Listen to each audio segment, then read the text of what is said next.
नमस्कार प्यारे बच्चों। आज क्लास 10th के एक छोटे से टॉपिक जो बड़ा ही खूबसूरत चैप्टर है अर्थशास्त्र का विकास। आज हम विकास के बारे में जानेंगे। आखिर विकास होता क्या है? आर्थिक विकास, अर्थव्यवस्था, वर्ल्ड बैंक, यूएनडीपी, इस सभी के अनुसार हम ये जानने की कोशिश करेंगे कि विकास का सही मायने में अर्थ क्या है। विकास कोई फिक्स इसका डेफिनेशन नहीं है। विभिन्न प्रकार से विकास का डेफिनेशन दिया जाता है। जैसे कि आप कक्षा 8 के स्टूडेंट हैं और कक्षा 8 में आपने 80% मार्क्स पाया और नेक्स्ट क्लास में 9th में जब आप गए तो आपका मार्क्स 85% हुआ। यह भी एक प्रकार का विकास है। आपके गांव में पहले कच्चे रोड थे, आज वो रोड पक्के बन गए, तो ये रोड का विकास है। आप पहले कच्चे घरों में रहते थे, आज पक्के घरों में रह रहे हैं, तो ये भी एक प्रकार का विकास है। आपकी इनकम आज 10,000 रुपया है, ये बढ़कर 20,000 रुपया हो गया, ये भी एक प्रकार का विकास है।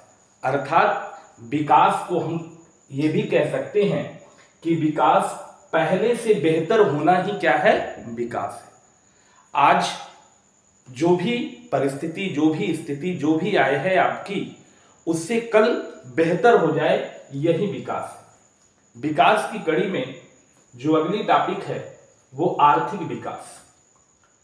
एक ऐसी व्यवस्था जिसके अंतर्गत व्यक्ति की आय में वृद्धि होती है।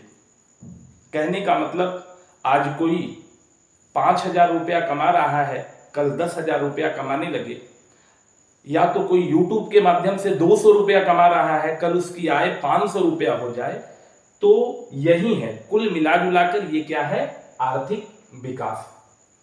नेक्स्ट कड़ी में अर्थव्यवस्था आता है, जिसके अंतर्गत लोगों के आर्थिक क्रियाओं का अध्ययन किया जाता है।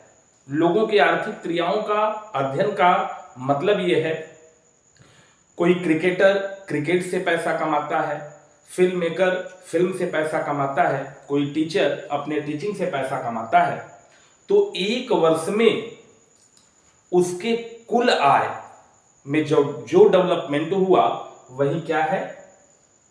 आर्थिक विकास है। और वो उस देश की अर्थव्यवस्था है कि अर्थव्यवस्था इंक्रीज हो रहा है कि अर्थव्यवस्था डिक्रीज हो रहा है।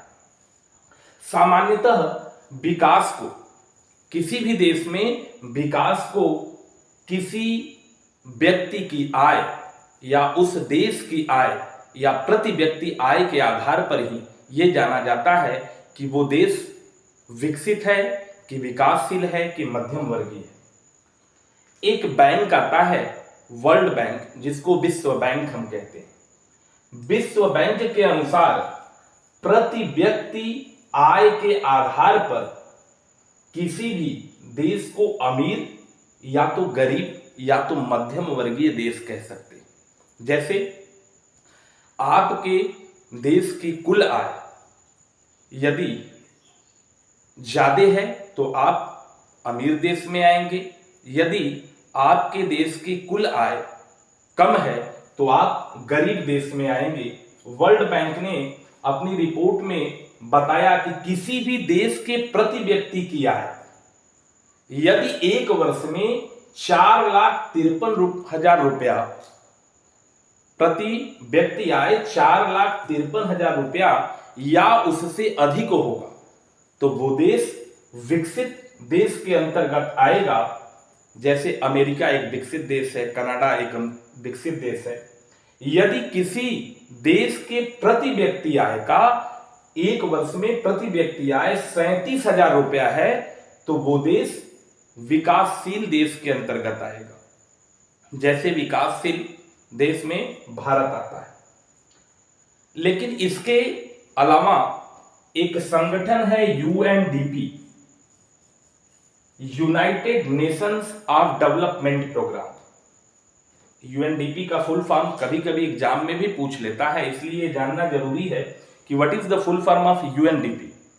यूनाइटेड नेशंस डेवलपमेंट प्रोग्राम, इसके अनुसार ये सिर्फ आय को आधार नहीं मानता, ये अगर किसी भी देश की चिकित्सा बेहतर है, शिक्षा बेहतर है, रोजगार बेहतर है और वहां का जीवन स्तर यानी रहन सहन की व्यवस्था अच्छी है, तब वो देश विकसित देश के अंतर्गत आएगा, अन्यथा विकसित देश के अंतर्गत नहीं आता। अर्थात यूएनडीपी के अनुसार किसी भी देश में यदि प्रति व्यक्ति आय है, ज्यादा है, तो सिर्फ प्रति व्यक्ति आय से वो भी देश विकसित नहीं हो सकता। वहां का चिकित्सा क्षेत्र जो है वो बेहतर होना चाहिए, रोजगार क्षेत्र बेहतर होना चाहिए, रहन सहन का स्तर भी बेहतर होना चाहिए। यूएनडीपी के द्वारा प्रतिवर्ष सभी देशों के लिए एक रिपोर्ट बनाई जाती है।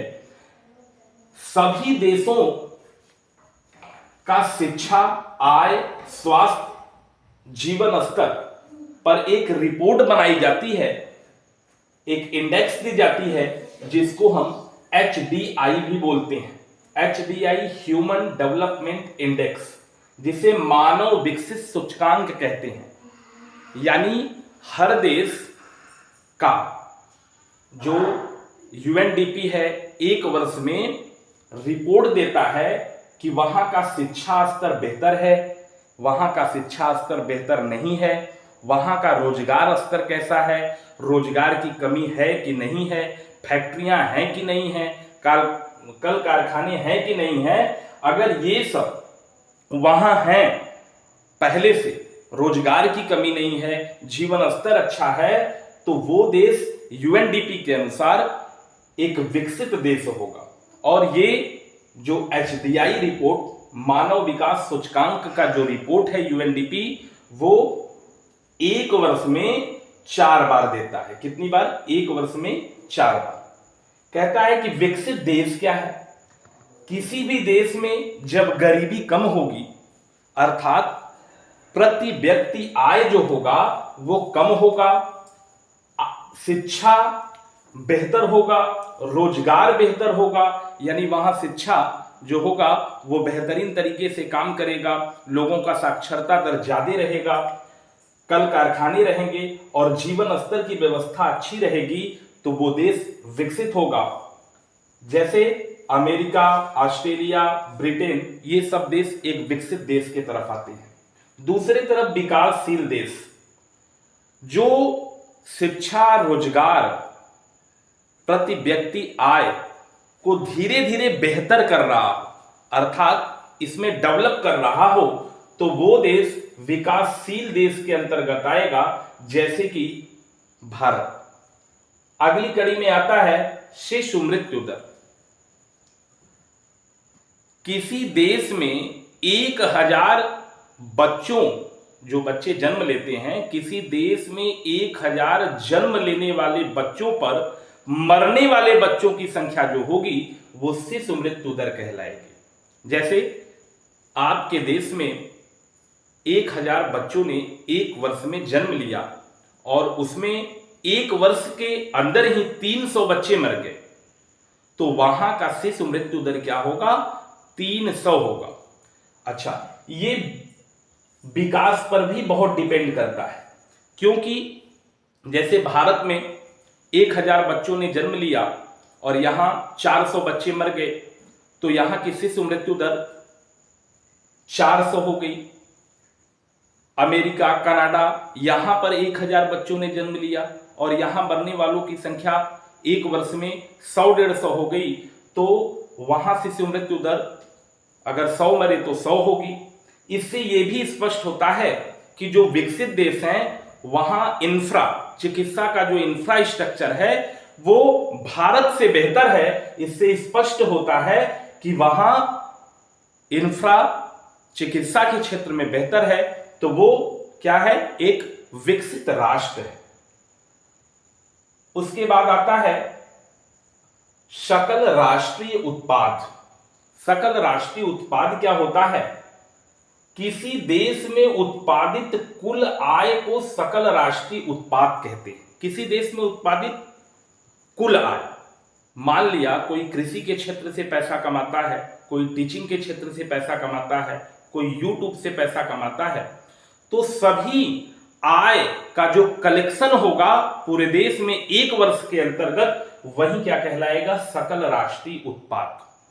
नेक्स्ट कड़ी में सकल घरेलू उत्पाद, जिसको हम जीडीपी के नाम से जानते हैं। किसी देश में एक वर्ष में वस्तुओं का उत्पादन और सेवाओं का उत्पादन को सकल घरेलू उत्पाद कहते हैं। वस्तुओं का उत्पादन का मतलब, आपने अपने देश में कई कारें बनाई, कई फैक्ट्रियां बनाई, कई खिलौने बनाए, तो जितना बनाया उसमें से कितना डिलीवरी आपने किया। जैसे अभी कोरोना हुआ था, तो कोरोना में भारत का जीडीपी जो था वो डाउन हो गया। भारत का ही नहीं, विश्व में मैक्सिमम देश का जीडीपी क्या हुआ, बिल्कुल लो हो गया। क्यों? क्योंकि कोरोना में ना ही वस्तुएं बन पाती थी, अगर बन भी पाती थी तो उसके सेवाएं क्लियर नहीं हो पाती थी। इससे हर देश की जीडीपी क्या हुई, डाउन हुई। वस्तुओं का बनना और कितना वस्तु डिलीवर्ड हो रहा है उसको बोलते हैं सकल घरेलू उत्पाद। नेक्स्ट कड़ी में आता है लिंग अनुपात। 1000 पुरुषों पर महिलाओं की संख्या जो होगी वो क्या, लिंग अनुपात कहलाएगी। अर्थात 1000 पुरुषों पर अगर महिलाओं की संख्या 300 है तो ये महिला पुरुष अनुपात भी कहलाएगा और लिंग अनुपात भी कहलाएगा। 2011 में एक सर्वे हुआ था जिसके अनुसार भारत में 1000 पुरुषों पर 940 महिलाएं थी, लेकिन अब महिलाओं की जो संख्या है, लड़कियों की जो संख्या है, वो सुदृढ़ होते हुए नजर आ रही है और इनकी संख्या करीब करीब पुरुषों के बराबर जाती हुई नजर आ रही है। नेक्स्ट कड़ी में आता है प्रति व्यक्ति आय। प्रति व्यक्ति आय बहुत इंपॉर्टेंट टॉपिक है। प्रति व्यक्ति आय का अर्थ क्या होता है? जैसे आपके परिवार में 5 मेंबर हैं और पांचों मेंबर, कोई 800 रुपया कमाता है, कोई 400 रुपया कमाता है, कोई 500 कमाता है, कोई 300 कमाता है, कोई कुछ भी नहीं कमाता, तो चारों की इनकम को प्लस करके 5 से डिवाइड कर देंगे, प्रति व्यक्ति आय सामने आ जाएगी। ठीक इसी प्रकार देश में पूरे वर्ष में कुल कमाई वटे कुल जनसंख्या जो होगी वही प्रति व्यक्ति आय होगी। साक्षरता दर, किसी निश्चित आयु वर्ग की जनसंख्या का वह प्रतिशत जो पढ़ और लिख सकता है उसको साक्षरता दर कहते हैं। ठीक है, धन्यवाद। नेक्स्ट वीडियो में आपसे हम फिर मिलते हैं। इसे ज्यादा से ज्यादा शेयर करें तथा लाइक और सब्सक्राइब करें।